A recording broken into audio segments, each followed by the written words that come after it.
Hello guys, आज हम लोग सीटेट के लिए प्रिपरेशन शुरू करने वाले हैं। जैसे मैंने आपको लास्ट वीडियो में बताया था कि हम सीटेट के लिए प्रिपरेशन स्टार्ट करेंगे और एनसीईआरटी की रीडिंग लेंगे।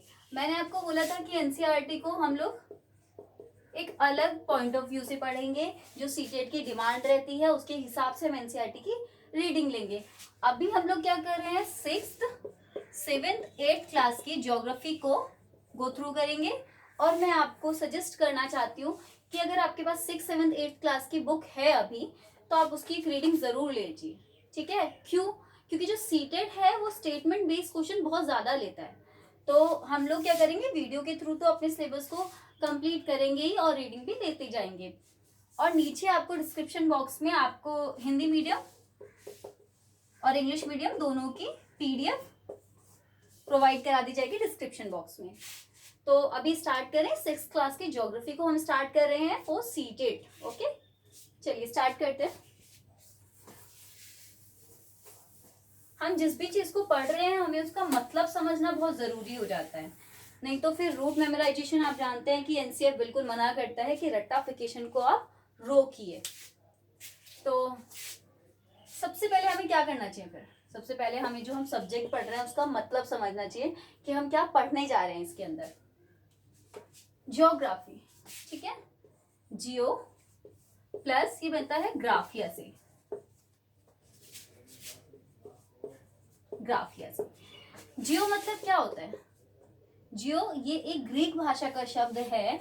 जियो मतलब होता है पृथ्वी। पृथ्वी मतलब हमारा जो इंग्लिश में हम कहते हैं अर्थ। ठीक है, ग्राफिया ये जो ग्राफिया होता है लिखना, रिटर्न जो हम बोल देते हैं। ठीक है, या मतलब उसको रीडिंग। ठीक है, पृथ्वी का अध्ययन, इसका जो पूरा मीनिंग हो जाता है वो हो जाता है जियोग्राफिया का, कि हमें पृथ्वी का अध्ययन करना है, पृथ्वी को समझना है। ठीक है, और मैं आपको कुछ टर्म्स बताती हूँ जो जियो से बनती हैं, जो हमारी एनसीईआरटी में एक ब्लू बॉक्स में बताई गई है। ठीक है, और उनसे क्वेश्चन पिछले से पिछले साल एक क्वेश्चन रहा था। चलिए, जियो प्लस लॉजी है ना, जियो प्लस लॉजी, इसका मतलब क्या होता है? इसका मतलब होता है study of the earth. Study of the earth. ठीक है, नेक्स्ट हम इसमें हमारी जो एनसीईआरटी में दी गई है वो है जियोमेट्री, है ना। इसका मतलब होता है, मेट्री का मतलब आप लोग मैथ्स में आपने पढ़ा ही होगा जियोमेट्री। इसका मतलब होता है measurement, measurement of the earth. Great, ठीक है। तो हम दो टर्म्स को समझ चुके हैं, इनफैक्ट 3 टर्म्स को हमने पढ़ा है। पहला है जियोलॉजी, दूसरा है जियोमेट्री। जियोमेट्री का मतलब होता है पृथ्वी का मापन, मेजरमेंट ऑफ द अर्थ, और जियोलॉजी का मतलब होता है स्टडी ऑफ द अर्थ। ठीक है, तो हम लोग अब आगे चलते हैं। हमने ज्योग्राफी का मतलब समझ लिया है, हम चैप्टर फर्स्ट की तरफ बढ़ते हैं। चैप्टर फर्स्ट जो रहा है एनसीईआरटी ज्योग्राफी में, उसका नाम है solar system, earth in the solar system. अब हम लोग एनसीईआरटी को अच्छे से पढ़ेंगे कि हमारा सीटेट में आने वाला कोई भी पॉइंट छूट ना जाए। इसलिए मैं आपको कह रही हूँ, सजेस्ट कर रही हूँ कि आप लोग रीडिंग जरूर लीजिए। स्टेटमेंट बेस्ड क्वेश्चन बहुत आते हैं। अर्थ इन द सोलर सिस्टम, ठीक है।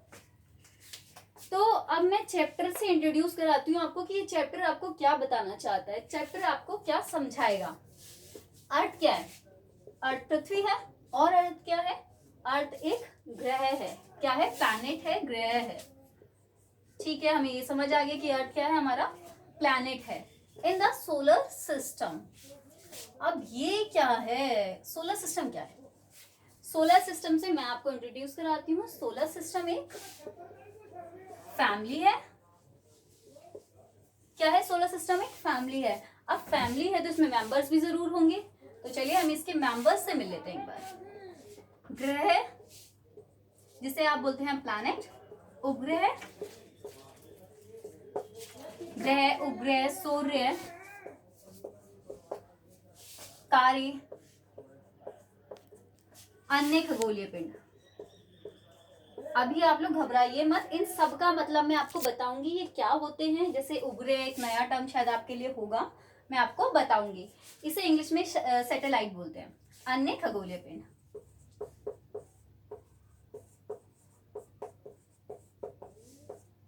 जैसे अन्य खगोलीय पिंड, जैसे एग्जांपल में आप लिख सकते हैं शुद्ध ग्रह है, वो हमारा खगोलीय पिंड में। तो अब हम क्या करते हैं, हम एक फैमिली से मिले हैं। अब फैमिली से मिलने के बाद हमें हर मेंबर से मिलना होगा, हर मेंबर के बारे में जानना जरूरी है। देखिए, अगर आप एनसीईआरटी की रीडिंग एक थ्योरी बेस या फिर मैं कहूँ आपको चैप्टर की तरीके से पढ़ रहे हैं तो भूल जाओगे। अगर आप इस तरीके से पढ़ोगे, जैसे चार्ट बना के या उसको एक समरी करके, तो कभी नहीं भूलोगे, ठीक है। क्योंकि चार्ट हम लोग जैसे अगर हम लोग सीटेट देने जा रहे हैं तो हम सभी इस बात को जानते हैं कि चार्ट से जो चीजें रहती हैं वो दिमाग में ज्यादा टाइम तक रहती हैं, ठीक है। चलिए, तो ग्रह पहले मैं आपको थोड़ा ही इंट्रोड्यूस कराऊंगी, उसके बाद एक एक को एक्सप्लेन करके पढ़ेंगे। ग्रह क्या होता है? ग्रह हमारा प्लैनेट होते हैं, आप जानते हैं ये कितने होते हैं हमारे, 8 होते हैं, ठीक है। उपग्रह हमारे जैसे ग्रह होते हैं, ग्रह जो है वो किसके चारों ओर चक्कर लगाते हैं, सूर्य के चारों ओर ये चक्कर लगाते हैं। इसी तरह उपग्रह ग्रह के चारों ओर चक्कर लगाते हैं। अब आता है हमारा सूर्य। सूर्य क्या है? सूर्य इस फैमिली में सबसे मेन पार्ट है, आप इसे मुखिया कहते हैं।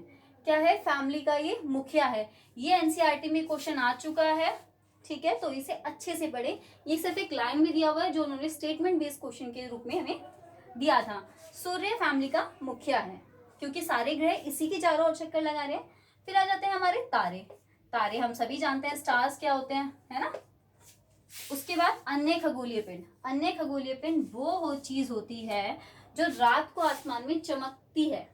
रात को आसमान में चमकने वाली हर चीज, हर वस्तु जो है वो क्या है, हमारी खगोलीय पिंड है। इसमें जो हमारी एनसीईआरटी में डेफिनेशन दी हुई है वो दी हुई है सूर्य, चंद्रमा, तारे, ठीक है, आदि जो भी रात में चमकते हैं वो सभी हमारे खगोलीय पिंड के अंदर आ जाते हैं। तो अभी आप फैमिली से इंट्रोड्यूस हो चुके हैं, अब मैं आपको यहीं से आगे लेके चलूंगी खगोलीय पिंड से। अब आप देखना हम खगोलीय पिंड से कैसे पूरी चैप्टर को पढ़ लेंगे। सबसे पहले हमने क्या किया, अर्थ को समझा। अर्थ क्या है? ग्रह है, ठीक है। सोलर सिस्टम से हम मिले। सोलर सिस्टम एक फैमिली है, एक परिवार है जिसका मुखिया कौन है? सूर्य है। मैं आपको फिर कह रही हूँ ये लाइन सीटेट पे आई हुई है तो आप लोग प्लीज इसे ढंग से पढ़े। फैमिली में पहले था ग्रह, उपग्रह, सूर्य, तारे, अन्य खगोलीय पिंड। ये सब क्या है? एक फैमिली है और फैमिली का मुखिया कौन है? सूर्य। आगे बढ़ते हैं, मैं यहीं से आपको कंटिन्यू करूंगी ताकि आपकी कंटिन्यूटी टूटे ना और आपको समझ आ जाए।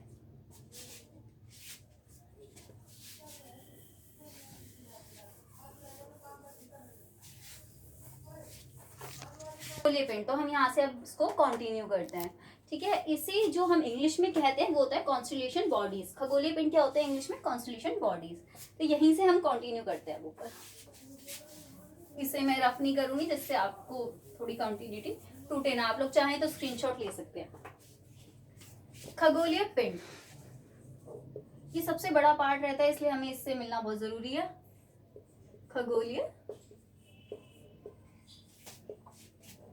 पिंड, ठीक है।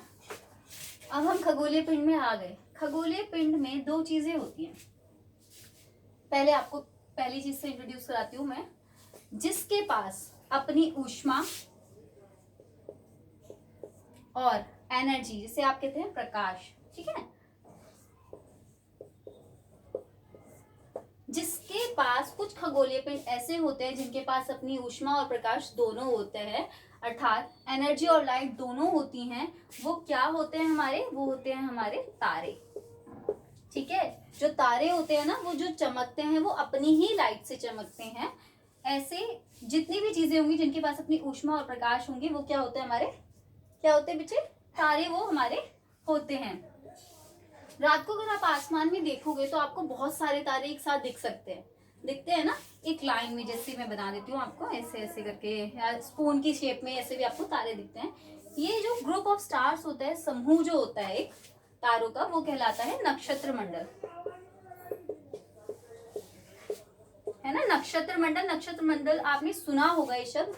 ये क्या होता है, तारों का एक समूह होता है, ठीक है। ज्यादा बड़ा समूह नहीं होता इसके अंदर, छोटा समूह जो रहता है तारों का, जैसे सप्तऋषि है, और इसके दो मैं यहाँ पे लिख देती हूँ, जैसे अर्सा मेजर, ये एनसीईआरटी में गिवन है, अर्सा मेजर, और है दूसरा है बिग बेयर, ठीक है। ये दो नक्षत्र मंडल हैं हमारे। और एक और चीज, अर्सा मेजर, आपने सप्तऋषि सुना है ना। सप्तऋषि जब हम आसमान में देखते हैं 7 तारों का एक समूह होता है, जिसे हम क्या कहते हैं, सप्तऋषि। सप्तऋषि अर्सा मेजर का एक भाग है, सप्तऋषि, है ना। सप्तऋषि आपका होता है, इसका मतलब होता है 7 तारों का समूह। तो वो किसका भाग होता है, अर्सा मेजर का। मैं आपको फिर कह रही हूँ, आप लोग लाइन को ध्यान से सुनिए और उसे पढ़िए दोबारा, जिससे आप लोग सीक्रेट में गलती कम करें, ठीक है। तो हम तारों के समूहों से मिल चुके हैं। इसमें नक्षत्र मंडल के अंदर हमारा अर्सा मेजर और बिग बेयर आता है, और जो सप्तऋषि है वो अर्सा मेजर का ही एक भाग है, ठीक है। हम एनसीईआरटी के हिसाब से ही चल रहे हैं, आप लोग प्लीज उसको रीडिंग कीजिए। अब मैं आपको थोड़ा सा आगे लेके चलती हूँ। अभी हम तारों के बारे में ही डिस्कस कर रहे हैं। खगोलीय पिंड में जिनके पास अपनी एनर्जी और लाइट होती है वो हमारे तारे होते हैं। उसमें हमारा जो तारों का समूह होता है वो नक्षत्र मंडल कहलाता है, जिसमें अर्सा मेजर और बिग बेयर था हमारा। और सप्तऋषि किसका भाग था, अर्सा मेजर का। Very nice. चलिए, अब जैसे यहाँ पे फैमिली में सूर्य था, क्या था, एक मुखिया था, इसी तरह यहाँ पे एक होता है पोल स्टार। क्या होता है, पोल स्टार मतलब ध्रुव तारा। ये हमारा एक स्पेशल तारा है, जैसे आंखों का तारा ऐसे स्पेशल तारा, ठीक है, पोल स्टार। एशियन टाइम में आप कह सकते हैं, प्राचीन काल में जब लोगों को दिशाओं का ज्ञान के लिए कोई चीज नहीं थी, सोर्स नहीं था, टाइम के लिए भी, जैसे अभी तो वॉच है, फोन है ना, बहुत सी चीजें पहले नहीं थे। पहले लोग तारों से जो टाइम का पता लगा लिया करते थे। इसी तरह दिशा का पता लगाने के लिए वो लोग क्या करते थे, पोल स्टार, ध्रुव तारा नाम का एक तारा था, जिससे हमें नॉर्थ डायरेक्शन का पता चलता था। किसका, नॉर्थ मतलब उत्तर दिशा का। इसे उत्तरी तारा भी कहते हैं, ठीक है। उत्तरी तारा भी इसे हम कहते हैं, क्यों, क्योंकि ये उत्तर दिशा को इंडिकेट करता है, हमें बताता है ये जो तुम्हारी दिशा है ये कौन सी है, पोल स्टार मतलब उत्तर भाग, जो दिशा है हमारी उस साइड हमें बताती है। अब अगर हमें पोल स्टार का पता नहीं चल रहा, बहुत सारे तारे चमक रहे हैं, हमें समझ नहीं है ये कौन सा पोल स्टार कौन सा है, सबसे ज्यादा चमकता है ये हम मानते हैं, पर कई बार हम कंफ्यूज हो जाते हैं, है ना। तो ऐसा कहता है एनसीईआरटी के अंदर कि जो सप्तऋषि है ना, सप्तऋषि जो है, इसको आप देखो आसमान में 7 तारों के समूह को देखो, जो स्ट्रेट लाइन जा रही होगी। जैसे इस सप्तऋषि का मैं आपको बना देती हूँ 4 2 3 4 5 6 7। तो आप सांकेतिक तारे, ये कौन सा तारा है हमारा, सांकेतिक तारा, सांकेतिक तारे से सीधी लाइन आसमान की ओर ले जाइए। ये हमारा दूसरे नंबर का हमारा सांकेतिक तारा है, इससे हम सीधे ले गए, यहाँ हमारा पोल स्टार होगा, ठीक है। अब आप पहचान लेंगे पोल स्टार कौन सा होता है। ये हमारा ध्रुव तारा होता है, जो हमारी नॉर्थ डायरेक्शन को, उत्तर दिशा को इंडिकेट करता है। अभी आप लोग एक बार देख लीजिए, स्क्रीनशॉट ले लीजिए इसका।